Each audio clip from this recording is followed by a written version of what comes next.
नमस्कार प्रिय मित्रों, स्वागत है आपका। तो आज हम हस्तरेखा विज्ञान के एक और विषय जीवन रेखा और इस उसके विभिन्न जो रूप हैं उनके बारे में जानकारी प्राप्त करेंगे।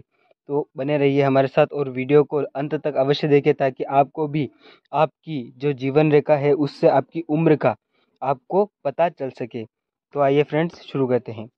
तो सर्वप्रथम जीवन रेखा वह रेखा है जो अंगूठे के मूल स्थान पर स्थित शुक्र को चारों ओर से घेरती है और यह उस बड़ी रक्तवाहिनी नाड़ी के ऊपर होती है जिसे अंग्रेजी में ग्रेट पामर आर्च कहते हैं।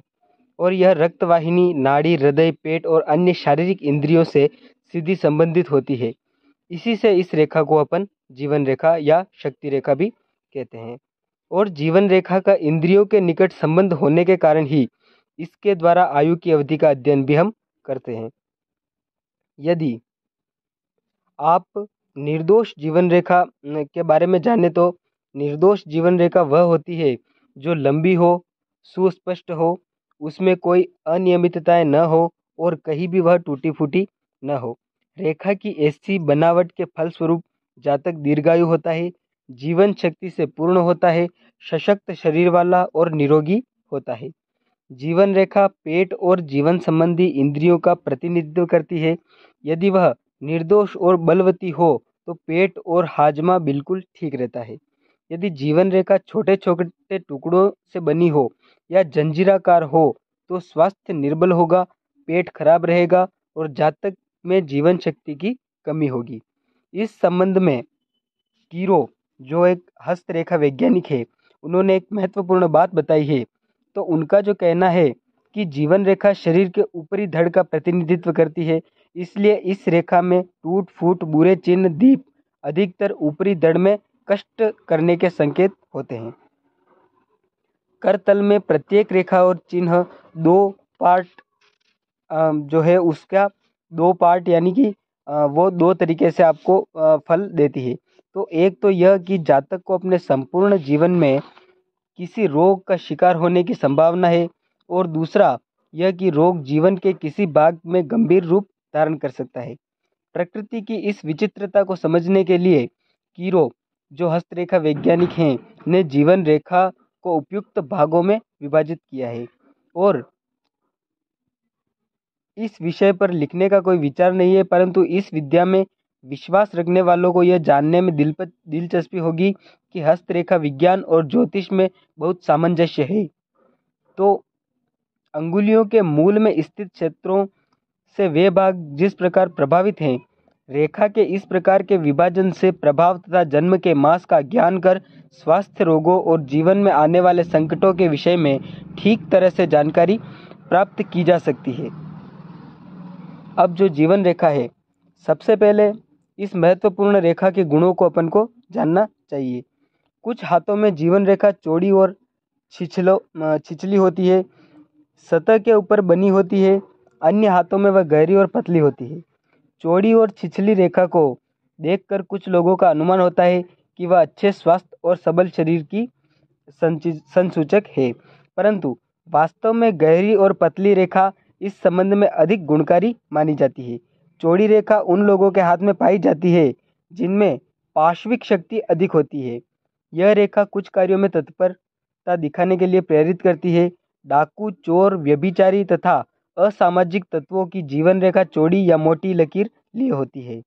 गहरी रेखा उन लोगों के हाथों में होती है जो साहसी होते हैं, जिनमें सहन शक्ति और इच्छा शक्ति की प्रबलता होती है। गहरी रेखा वाले लोगों में चौड़ी रेखा वाले लोगों की अपेक्षा किसी बीमारी या मुसीबतों का सामना करने की अधिक क्षमता होती है। चौड़ी रेखा मांसपेशियों की शक्ति की ओर संकेत करती है और गहरी रेखा से इच्छा शक्ति, बलवान होने का संकेत मिलता है।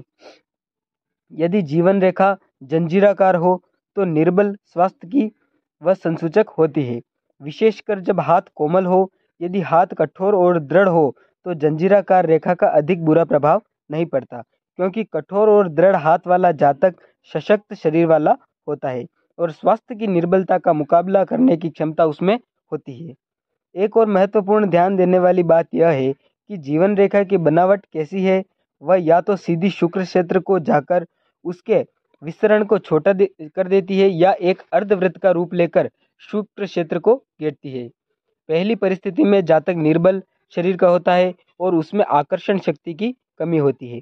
जैसा पहले बताया है कि शरीर के हाथ में रक्त को ले जाने वाली रक्तवाहिनी नाड़ियों में से सबसे महत्वपूर्ण नाड़ी ग्रेट पाल्मर आर्च का जिसका यह अंग्रेजी नाम है, वह रक्त को हाथ में अंगूठे के मूल में ले जाती है और फिर उसको आर्च से दूसरी ओर वापस ले जाती है। वह दूसरा स्थान जीवन रेखा के नीचे होता है। इसलिए निर्बल शरीर वालों के हाथ में ग्रेट पाल्मर आर्च की बनावट संकीर्ण होती है और सशक्त शरीर वालों के हाथ में रक्त बलवान होता है। अतः पाल्मर आर्च का घेरा बड़ा होता है। यही कारण है कि जब शुक्र क्षेत्र अधिकतर विस्तृत होता है तो जातक में कामुकतापूर्ण पार्श्विक स्वभाव की उस हाथ वाले जातक से अधिकता होती है जिसमें शुक्र क्षेत्र संकीर्ण होता है। जब जीवन रेखा अर्धवृत्त आकार में शुक्र क्षेत्र को घेर कर उसको विस्तृत कर देती है तो जातक में शुक्र क्षेत्र के गुणों का पूर्ण प्रभाव पड़ता है। उसमें प्रेम करने की कला और कल्पनाशीलता और रोमांटिक स्वभाव आ जाता है। यदि जीवन रेखा सीधी हो और शुक्र क्षेत्र को संकीर्ण कर दे तो जातक में शुक्र के गुणों की कमी आ जाती है। यदि जीवन रेखा अपने प्रारंभ में बृहस्पति क्षेत्र की ओर ऊपर उठ जाती है तो जातक को अपने ऊपर अधिक नियंत्रण की क्षमता होती है और वह महत्वाकांक्षी होता है। जब रेखा करतल के नीचे की ओर मंगल के क्षेत्र में से आरंभ हो तो जातक का स्वभाव तेज होता है और वह उस पर नियंत्रण नहीं रख पाता। वह झगड़ालू और अनुशासनहीन होता है। वह महत्वाकांक्षी भी होता है। अब यह जब जीवन रेखा से कई रेखाएं ऊपर उठती हो, चाहे वह छोटी हो या बड़ी हो, तो यह प्रकट होता है कि जातक का जीवन शक्ति से पूर्ण है और जिस स्थान से ये रेखाएं ऊपर उठती है, जीवन के उन भागों में जातक अपने भाग्य को सुधारने का प्रयत्न करता है। जब ये रेखाएं उठकर बृहस्पति क्षेत्र की ओर जाती हो तो यह समझना चाहिए कि जातक के मन में ऐसी उन्नति करने की आकांक्षा उत्पन्न हो गई है जिससे वह दूसरों के ऊपर अधिकार प्राप्त कर सके। यदि कोई रेखा जीवन रेखा से उठकर मस्तिष्क रेखा पर रुके तो ऐसा योग इस बात का प्रतीक है कि किसी बौद्धिक गलती से या गलत निर्णय के कारण जातक के प्रयत्न में सफलता प्राप्त करने में बाधा पड़ गई है। यदि जीवन रेखा से उठी हुई रेखा हृदय रेखा पर समाप्त हो गई हो तो यह अर्थ होगा कि प्रेम या स्नेह के कारण जातक के सफलता प्राप्त करने में विघ्न उपस्थित हो गया है।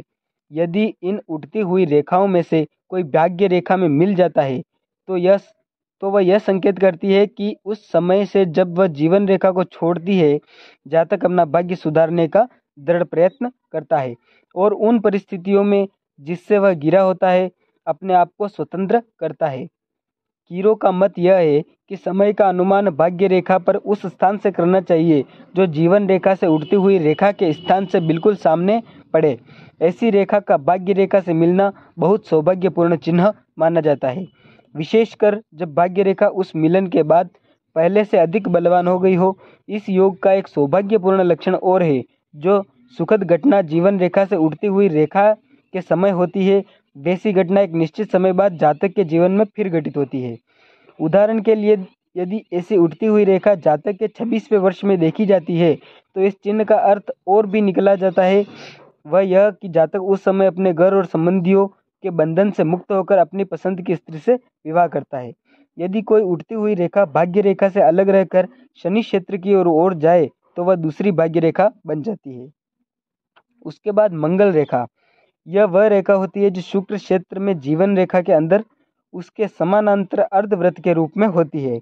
यह रेखा जो कम हाथों में पाई जाती है मंगल क्षेत्र से निकलती है। यदि स्पष्ट और बलवान हो तो जीवन रेखा को बल प्रदान करती है।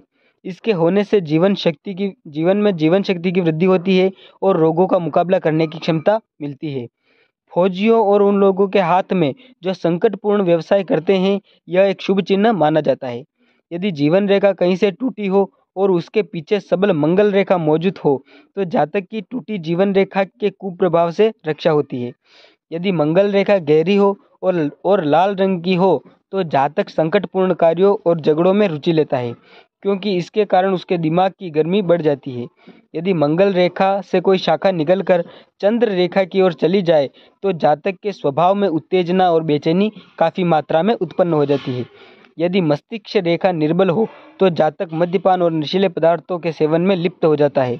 उस बिंदु पर जहां यह रेखा जीवन रेखा को काटती है, मद्यपान और नशीले पदार्थों के सेवन के कारण जातक की मृत्यु की भी संभावना होती है। अब जो जो क्षेत्र मैंने आपको बताए हैं, जैसे शनि क्षेत्र है, बुध क्षेत्र है, मंगल क्षेत्र है या फिर शुक्र क्षेत्र है, इन सभी क्षेत्र, ये सब क्षेत्र कहाँ कहाँ है उसको देखने के लिए आपको मेरे पहले वाले जो वीडियो हैं उनको देखना होगा। उनमें मैंने आपको बताया हुआ है कि किस प्रकार से कौन सा क्षेत्र है और किस प्रकार से कौन सी रेखा किस क्षेत्र पर जाती है। तो आज के लिए इतना ही, मिलते हैं अगले वीडियो में। तब तक के लिए बने रहिए हमारे साथ और चैनल को लाइक, शेयर और सब्सक्राइब अवश्य करें।